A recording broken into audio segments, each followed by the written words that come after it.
And here I am, looking at the painting, and it is looking back at me. This is an image I carry with me.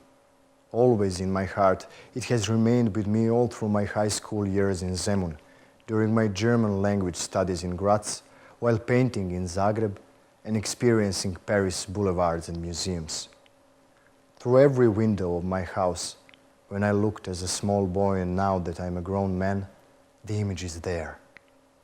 In all its glory and grandeur, the church with its bell tower seemed to be watching over me, offering me a sense of refuge. The church bell, that tall steeple, was my safe haven. I spent many a day watching life go by in front of my window. I painted passers-by, children at play, my neighbors' idle afternoons, and all that time within my field of vision there was the church and its bell tower. It was a great big building, like a huge ship forever beached there close to my home.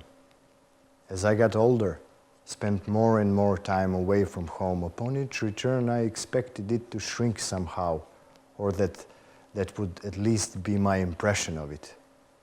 However, my adult eyes continued to perceive new grandeurs. The admiration of a child towards one of the biggest structures in my town were substituted with the admiration and respect of the painter's eye, searching for simplicity and harmony of line and shape. The beauty of a sublime simplicity. I sought such harmony, beauty, and gist throughout all my travels, and all the time it was there, right in front of me. I have matured both as a person and a painter to finally be able to see that what I was searching for over 2 decades was right there, in my vicinity, waiting for me. As life often has it, what you seek is most often right there, at arm's length. It only takes time and maturity to recognize it. I have convinced myself of this ever since I have been painting my hometown. Our emotional ties with our childhood, hometown, images, smells, and tastes all lead us down the paths of greatest discovery and success. Certainly, if we are first able to master certain knowledge, overcome our vanity, and accept that we are exactly where we are supposed to be. I have dedicated many years to learning. I had superior teachers in Zemun, Zagreb, and Paris, and I investigated the works of the old masters, partly through reproduction and later museums in Paris. When I returned in 1928 to Šid from Paris to prepare an exhibition in Belgrade, something shifted within me. The scent of a strange purity lured me, and I started to work, to paint, taking great pleasure in the realization that it was me who would be the first painter to traverse with his painter's eye across the virgin, untouched, pure and abundant fields of Srem, across flat grasslands and winding roads. I painted around 30 paintings of these landscapes, and they were all sold at the exhibition, along with Breakfast on the Grass and The Drunken Ship. I knew this was my path.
I returned to Paris merely briefly and was back in Šid as soon as 1930, when I started to prepare for the greatest endeavor awaiting me.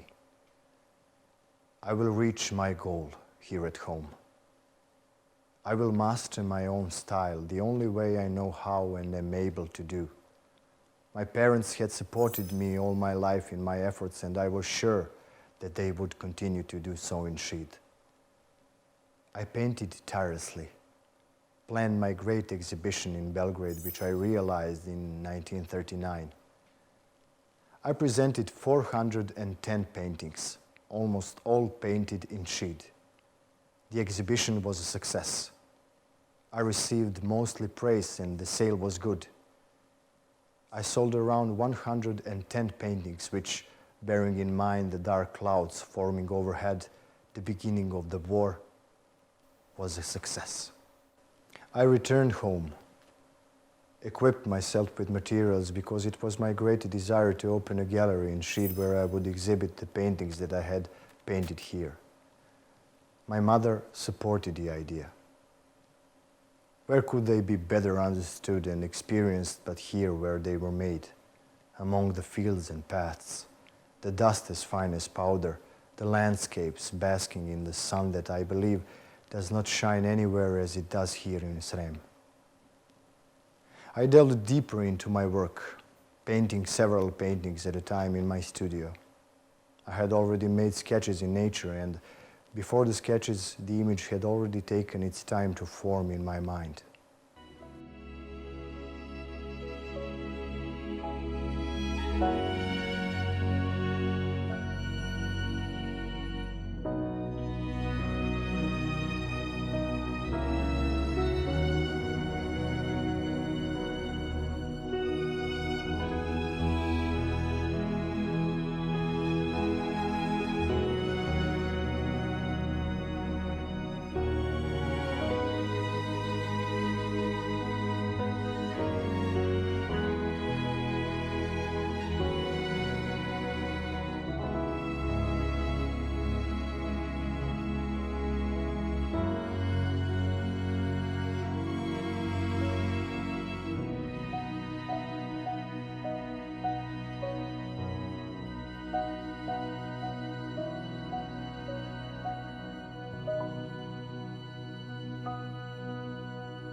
As the great painter Cézanne claimed, the painter must have the vision of the painting before he starts working on his sketch.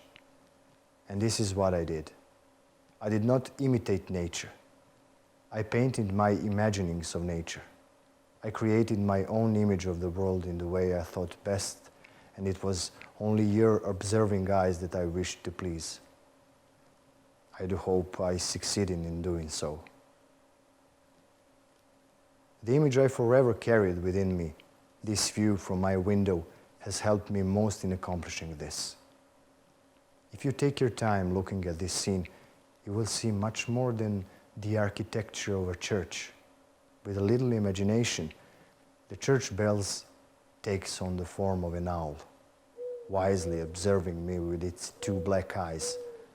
The clocks of the church bells are reminiscent of the unstoppable passing of time. All is there, eternity and transience, and the hidden omnipresent wisdom ceremoniously dressed in a white suit. Teacher Lot directed us to choose scenes that nature had ordered according to the highest laws, the golden ratio. It took me many years to recognize that the highest order so pleasing to the human eye was right in front of me all along, as far back as my memory goes. That I had spontaneously compared all of my other paintings to this one, and here I am, in the winter of 1940, the snow covering the roofs, treetops, and streets, and my most favorite scene has been adorned in a shimmering white suit that I have resolved to paint it, to give it all I have and create a work for eternity, and a joy to your eyes. And here I am, looking at the painting, and it's looking back at me.